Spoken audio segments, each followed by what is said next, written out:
was sworn in the second term. In fact, the president's men had warned that it would be a war unto those who do not toe the line. Our senior reporter Rita Tinina reports on the president's changing tack and how it was envisaged as a transition into the second term. So help me God.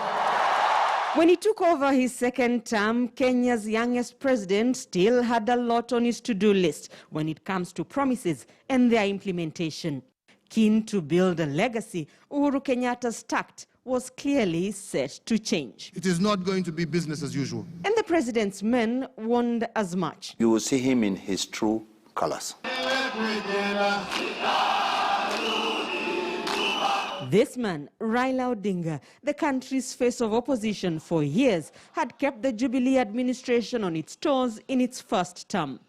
The bitter rivalry between Jubilee and NASA heightened during the elections, and by the time Uhuru Kenyatta transitioned into his second term, Kenya was a deeply divided nation. The first is to strengthen the ties that bind us as Kenyans at every level of our society.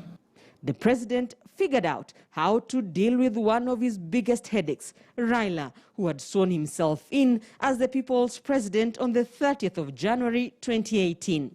On the footsteps of Harambee House, Uhuru Kenyatta and Raila Odinga in a handshake in March 2018 reached a truce that redefined the country's political landscape, but one which would cause jitters in the ruling Jubilee Party. Deputy President William Ruto and legislators allied to him did not take kindly the entry of the new kid on the block. Hamuwezi kunifukuza ODM ati mukanifuata ati munanifukuza Jubilee. Haiwezekani. Opposition was now not from the official opposition, but from within. And that David Murathe had warned would be dealt with.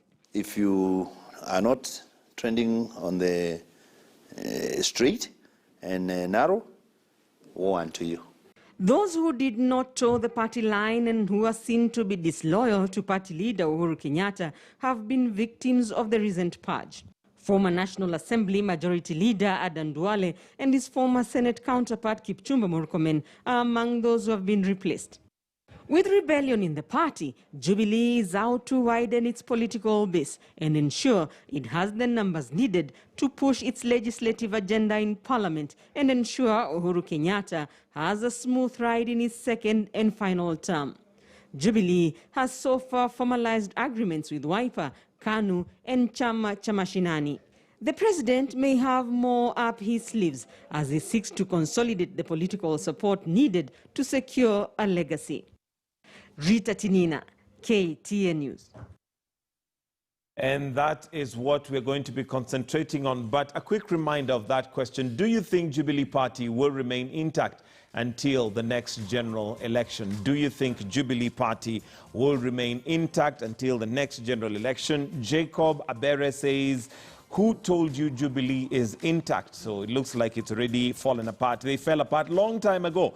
We are seeing, what we are seeing now is just a shake of children to grow situation. Otherwise, we are going to see worse politics soon. We have somebody who says Jubilee Party has just adopted a new persona to alter the reality for its dissidents. The radical surgery in its structure changes nothing. I'll read one more. No, Kenya needs new crop of leaders than new political parties or tribal groupings. Jubilee is in its deathbed. All right, so quite a number of comments coming there. There's more, but I'll read them as we go along. But now that we have a member of Jubilee, Honorable Didmas Baraza, I think it would only be fair to ask you the same question as to whether you agree Jubilee is already fallen apart according to what one of these people who has sent a text says, and whether you see it surviving the storm that is currently going on. Jubilee still exists, but not in its form that it was when we formed government in 2017.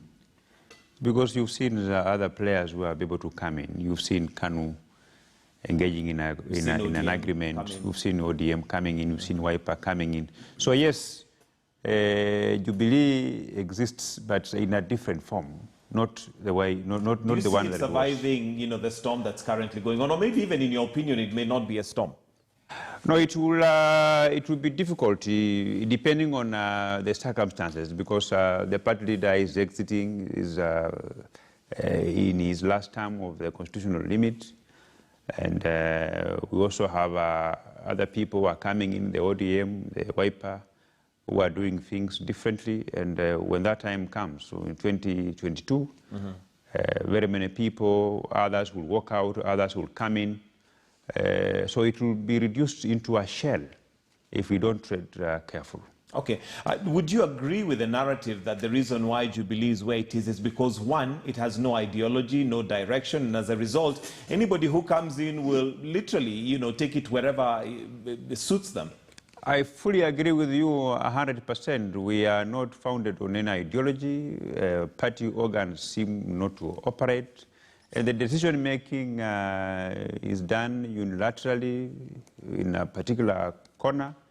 And I want to agree, not just Jubilee, but political parties in the Republic of Kenya are never run on ideologies, but they are individualized political parties. To hear that from you. Yeah. And of course, the next question then would be, why are you in Jubilee?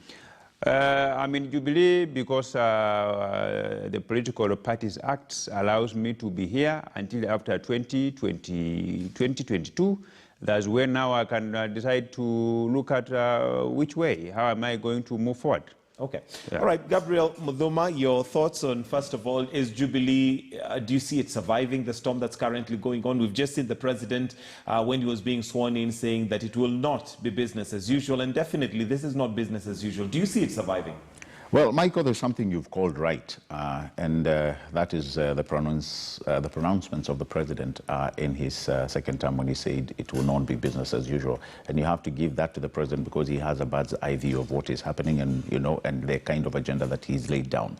But more than anything, I think we need to rephrase that question just a little bit, if you ask me. To me, probably it would fit a politician. Will it survive because they know the intricacies that is happening. From the outside, we are just saying, there could be issues that are happening, but we do not understand really what is happening within the House of Jubilee. But the question that I would pose today is, will Jubilee be able to finish, what they promised Kenyans? That, to me, is what I would be concerned about. The Legacy 3 projects. How is the president faring in matters corruption? How has he done in matters roads, development, education, foreign affairs? Those are the things that I'm totally concerned about. You can see what is happening now, in the area of healthcare. What are we able to do? What kind of capacity should we, be pushing forward? We only have, and he's repeated again himself that he only has but 2 years and, a few months to go. What kind of legacy does he want to be remembered for? And if he is keen on this legacy, what must he do? Here we give him a free hand. Whoever he feels is coming to help him define that legacy, then we have to allow him. Just the other day, you've seen a few, a few great things happening, Michael. If you go to Nyayo Stadium today, you see serious stuff happening. If you go to Wote, you see the stadium has now started coming up. Keharu Stadium is coming up. There are so many things happening, and if this is the kind of direction that the head of state is following, then I can tell you we are going to see some great things happening before the end of his time, the end of his term. But then again, even as we see this, we must also, in our back burner, realize that once he exits, then what? The person coming in, what kind of a person are they going to be? Will they be keen enough to continue with this kind of legacy? Remember, when you're talking about legacies, you may not be able to finish everything in 10 years. This one is a fact. But the person who comes in, just like the way President Uhuru came in, to continue with some of the work that President Kibaki had laid down. That is what you need. You need to put people together in such a way that they understand, Michael, something called the national agenda.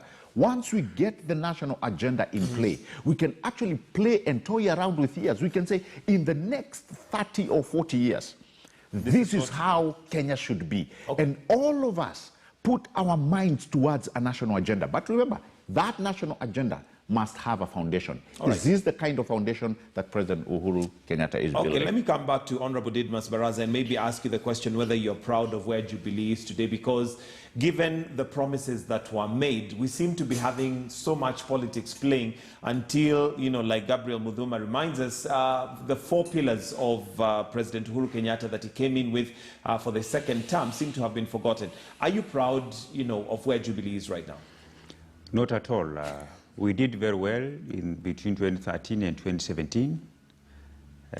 But after the handshake, we have drifted away from that good rally that we were following. We have abandoned the Big Four agenda. What do you think has, brought in that failure? And explaining where the failure is, I will do it in about 2 scenarios. The one scenario is that I want to tell the country that the legislative arm of government is not to blame for failure of a Jubilee government, to fulfill all its Jubilee manifesto. I say so because President Uhuru Kenyatta has continued to enjoy the majority in both houses in terms of any government bill coming up. And in the situation where we have defeated that bill, we have shut down the bill. For example, the increase in VAT in fuel, we will always bring it back, with the reservations. And it's difficulty for the House to marshal the 2/3 majority to defeat the president's reservations. So the president has always had his way in terms of legislation, in terms of bills, in terms of policy, in both parliaments. Now, the people who have direct responsibility to ensure that whatever President Uhuru Kenyatta wants implemented is done is the executive, his ministers. So in short, what you're saying is that the failure, you're putting it on the executives there. Absolutely, the executive.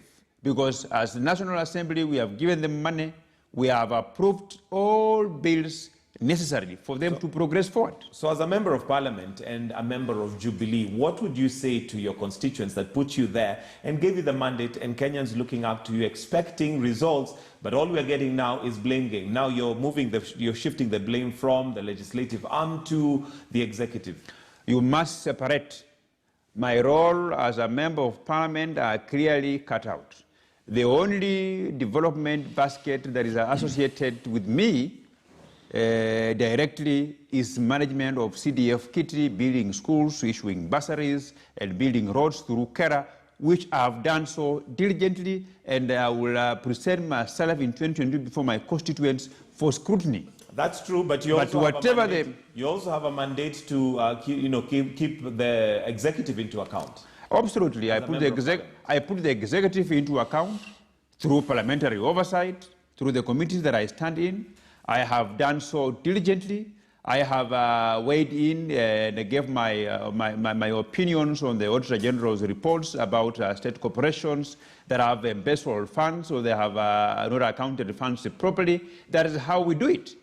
I mean, we have done it so well, so diligently, despite the fact that some people think that when you do it so diligently in terms of oversight, then you are disrespecting the president. I bet we will continue to do this going forward.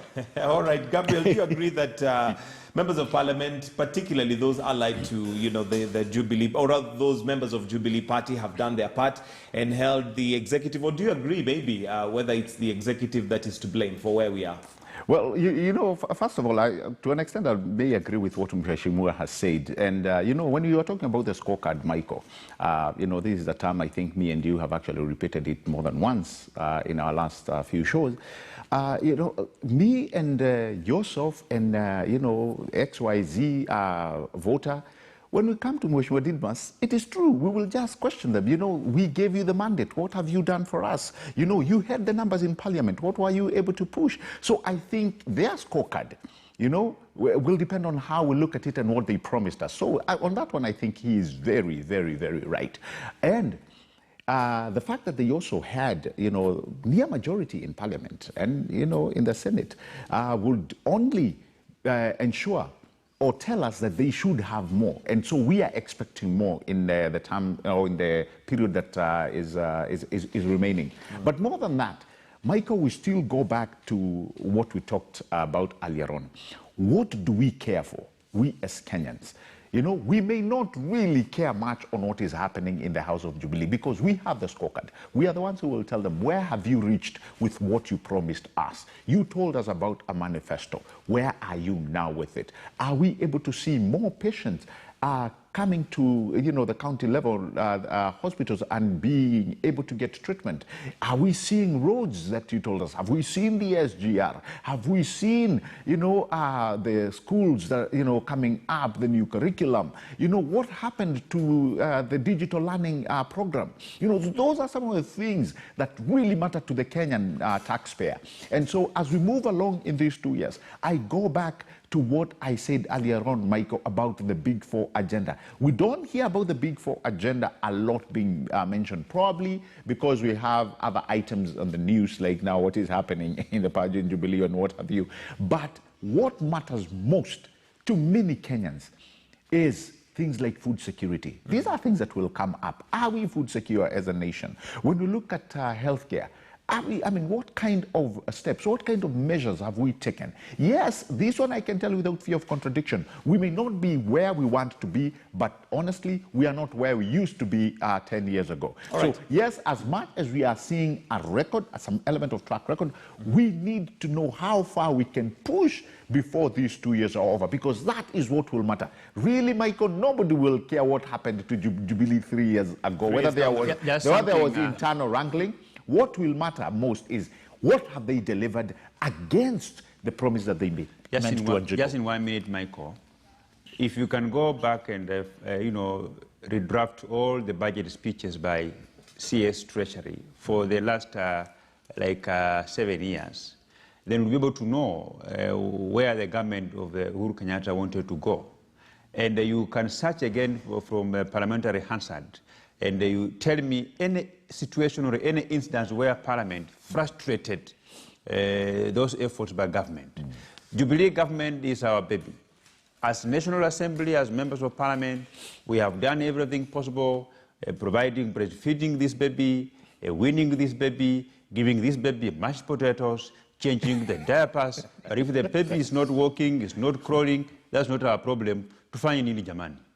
Okay, and maybe since you mentioned that the executive is to blame in this case, do you think then the president and his deputy not reading from the same script could be part of the poison chalice, as it were, that has made us be where we are today? Not really. What His Excellency Uhuru Kenyatta should do is to spend a day or two where all his cabinet secretaries should appear before him individually with a file, so that you were able to tell him, from the time you came into office, what were some of the plans of government in the State Department managed by yourself? What have you been able to achieve? What have you not achieved? Those who score less than 55%, they should be shown the door. They should be dismissed. You and I, Didmas, if we're to be honest, politics doesn't run that way, and it's a game of interest. And it seems like yourself and those who are allied to the deputy president may not be on the president's good side. Do you see yourself surviving, in Jubilee, particularly if you're going to stay close to the deputy president? Let me tell you, my friend, the people who will make me survive in the position that I hold today are the great people of Kimilili constituency, not any other person. I was not nominated, that my nomination can be revoked. I do not hold a position given by President Uhuru Kenyatta in terms of the chair of a committee, in terms of another added responsibility that I can fear that I can be relieved on. My friend, it's only the people of Kimilili constituency that will make me survive or not. Okay. And nobody else. And that's why I've always said that it's only the people of Kimilili and God who can intimidate me, not any other person. Not even the president himself. Not even the president himself. He has no role in my election. He has no role in my discharge of duties. I mean, he needs me more than I need him. Gabriel, do you think that is the attitude that is being dealt with by the president in some of the DP's camp? Well, you know, the fact remains that most of the legislatures, which is true, are elected by the people on the ground. But then again, both the president and the deputy president played a very integral part, you know, in bringing together a formidable team called Jubilee, and they put their house in order. Many people come to Jubilee, and you know, when you're creating such a party like Jubilee, you know, people buy into that idea. The likes of Mheshimiwa, they bought into an idea that brought them to the house of Jubilee. So it could be erroneous to say that they don't play an integral part, but the truth of the matter is remains, and will always remain, that the president and his deputy and many other people who formed what became to be known as this great coalition of Jubilee played a very big part. But you know, again, we cannot remove the power of what these various MPs and legislators did on the ground, because yes, true to the fact that in Mashinani, when you come to Mashinani, they are more known probably than the people on, you know, on the top echelons of the party. So you know, that is a fact, and that's why a party generally should work like a well-oiled machine. And where there are issues, you know, you can, that's why you have PG meetings where people come and they iron out their differences and they are able to forge the way forward. But more than that, I think we have to say this, and I don't know how many times we can repeat it for people to understand. Jubilee will be judged in one scorecard. What were they able to deliver? Whether it's Parliament that failed, whether it's the Senate that failed in the Jubilee administration, or whether it's the cabinet, the executive that failed, you know, me and you will not want to know. Those are their intricacies. Those are your housekeeping matters. What we want to know is, you promised us 1, 2, 3. What have you delivered? 1, 2, or the 1, 2, 3? So to the common mwananchi, you know, somebody who doesn't have food on the table, somebody who is not able to take their children to school, somebody who is not to get the kind of Medicare that they need, somebody who is not, you know, able to know what kind of policies are supporting, you know, their existence, they will look at the president, you know, and wonder, Mr. President, you know, I came out, I voted for you. This is what I expected. This is not what you have not, I mean, this is what you delivered, or this is not what you have not delivered. So that scorecard to me is very important. And more than that, again, Michael, is what is the national agenda? Have they bought in? Have the likes of Didmas Baraza, have the likes of people who are supporting the president and those who are in this, the Mlengo we are called Tanga, have they all bought into this vision that there will be a Kenya even after the Uhuru administration? And if there is, what is that national agenda? What must they continue to push? How different do we want this country to look, Michael, in the next 20, 30, 40 years? All right. Because you see, Michael, if it's going to look anything that we expect, then the grounding must be right. We cannot downplay the Legacy 3 projects. We cannot downplay Uniting Kenyans, and we cannot downplay the what do you call it? We cannot downplay the fight against corruption. That's true. Allow me to interrupt, because what grounding are we talking about? Honorable Didmas Baraza right now admitted that there is no ideology that drives parties. So really, what basis do we follow grounding? What grounding are we talking about? Michael, let me answer you that question. You see, they came together earlier on with a manifesto. The fact that they have not followed it does not mean it does not exist. And to them, they know why they've not followed it. And I want you to get me correctly. All I care about as the taxpayer, as a voter, is the promise that Jubilee made. Now, that to me is a scorecard that I'll have. What happened in the backdrop between Dismas and the rest, we do not care. But it is the scorecard. It is the promise. I am holding you against the promise. Even Dismas will tell you, Honorable, he will tell you that back in community, those people, they will hold him to account at the point of his promise. Okay. All right. Michael, I have something very important here. When we were building Jubilee, the case study was ANC. Look at what happened in ANC. Thabo Mbeki exited the presidency because ANC, the leadership of ANC had removed him from being the leader of African National Congress Party. So the problem that we are facing in most African countries is where parties are not found on ideology. In our case scenario here in Kenya, it is a situation, it could be members of parliament who could be lecturing the president on what they feel he has not done properly, not the president lecturing members of the party. By so doing, it's a tragedy. Because you see, the president is the head of, is the party leader of the Jubilee Party.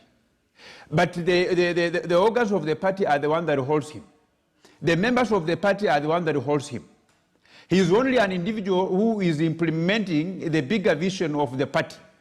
But if you have a situation where the party leader lectures members of the party, lectures members of parliament, and members of parliament have kept quiet, then there is a big problem. That's where the rain began beating us. When you are building a party, a national party, the party should be the one summoning the head of state to come and explain to the party how far is he in terms of implementing the vision of the party. And if the party doesn't, have confidence that this party is being driven in the right direction, they can change the leadership of the party. That is exactly what should happen in this country. So in your opinion, the party is not operating like it should. Would you be confident enough to say that it's fallen apart? The party structures have fallen apart, that is granted, and the party is just surviving on autopilot. Okay, and what do you see as a resolve for that? What do you see as a solution for that? The problem which I've just explained, that the democracy in Africa, especially in developing countries, has not matured to a level that will reach the party democracies of the parties like ANC and CCM.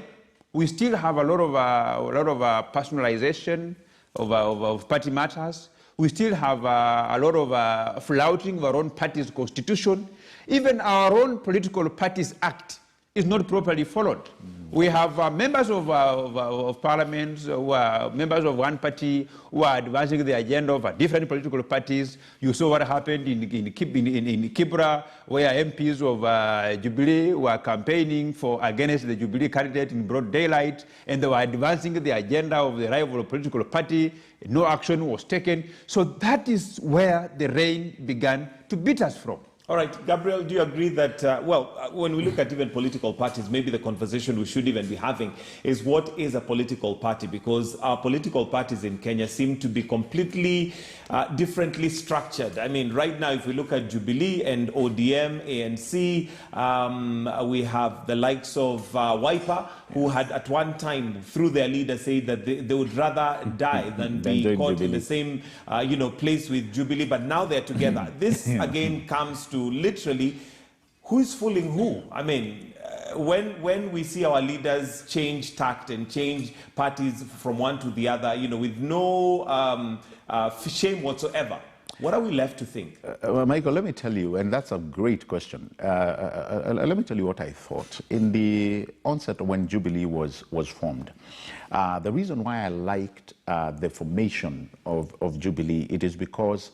they had actually went out seeking to understand how these great parties, like what Mershua has told us, the ANC, and we even know some of the members within Jubilee who went all the way as far as China to understand how the Communist Party of China is run, what kind of tools do they use to be able to govern their members, and what have you. So Jubilee, true to the fact, was built upon an idea. And that's why I thought we had ran away, or we had moved away from the smaller parties, the tribal settings and what have you, to come up with grand parties where people join based on the kind of ideology that party believes in, or the party mantra, or what have you. And that's why I also liked where NASA and ODM were going. So at one point you had two great parties, great coalitions, NASA and Jubilee. And honestly, Michael, I thought that is what we would have. Two great giant parties where people can feel free to join based on what ideologies or what kind of belief system one particular coalition believed in. I think we have started moving away, from that great and grand idea. The president had actually pronounced, again, himself, that he wanted to build a Jubilee party that will actually outlive what most of us thought. You know, we've always had in mind that these parties, they just come in as political vehicles. Once you're in power, you know, the party, you know, disintegrates and, you know, it does not have functionalities, and soon before you say cut and a half, the entire party structures are gone. That is not what I thought would happen, and I really had thought we had come out of that nightmare. Evidently But it seems we are starting to crawl back. And we must ask these questions. We must find out, why do we keep doing this? Because if we must build on a national agenda, then we need stronger parties. We need stronger rooted parties. Look at what Jubilee had actually told us. The next president candidate will come out of the party, you know, delegate system. It is the party that will choose their candidate, you know, and that's what I think we saw also in 2007 and again in 2013. So that's a kind of structure that we thought these parties would Right, come to. we're running out of time. So, Honorable Didmas Baraza, what are the solutions that you see? Is Jubilee Asili maybe the way to go, a different faction of Jubilee? Jubilee Asili is not a political party. It's just a name which we created, and we also contributed money to get an office and a Jubilee Asili Center. Could it morph to a party? Where we can meet and discuss our issues. But not really that we have that idea of making it a political party. We're not going to make it a political party. We are still in Jubilee. We only created that center because the original Jubilee headquarters, there are, you know, dogs, you know, German Shepherd at the gate. They will not just allow us to go there and meet and discuss our issues there. And because we believe in the ideals of the party. So who is the leader for Jubilee Asili? It's just a center, you know, like KICC. You can call it, it's just a meeting center called Jubilee Asili. It's not a caucus, it's not a political party. Is it for disgruntled Jubilee members? Not for disgruntled Jubilee members, but for everybody. Even Raphael Tuju, you want to go and have a meeting in Jubilee Asili, is welcome. Even the Kieleweke arm, the way you put it, if they want to use the Jubilee Asili, they can go there and do their meeting. It's a place where even recently I met their MCS some MCS from my county who had come in the city to do a few things. I met them there. So it's a center, it's a meeting point. Okay, and you've not given us a solution, but Gabriel, maybe your closing remarks and maybe solutions that we need to see in Kenya, because at the end of the day, it is the Mwananchi who suffers. That is true, and that's why I keep emphasizing that at the end of the day, it does not matter what is happening at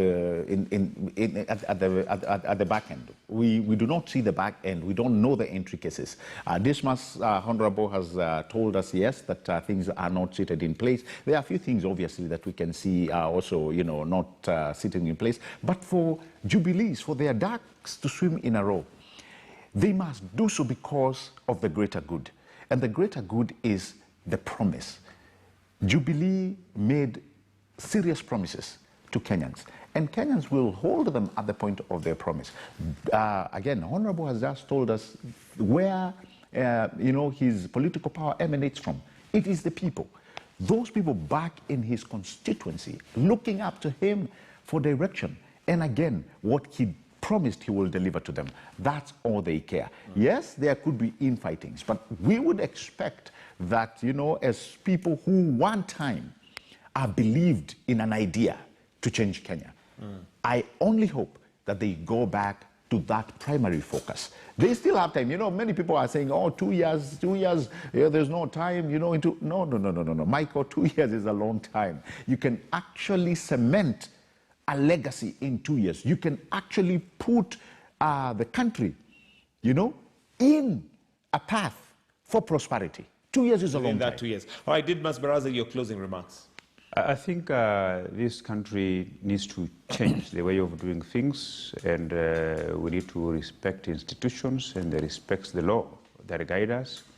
And going forward into the future, we should even contemplate, you know, making the promise that one person promises the citizens that I will do once being elected, to be part of you know, the moral question as to whether this person should be clear to run for the next election or not. Because If you are elected on the basis of doing 1, 2, 3, 4, and 5, and then if at the end of the day you fail to live up to your promises, that should be part of the moral question, so that you are not allowed to run for that particular office by law because you are unable to fulfill the promises that you made to your people.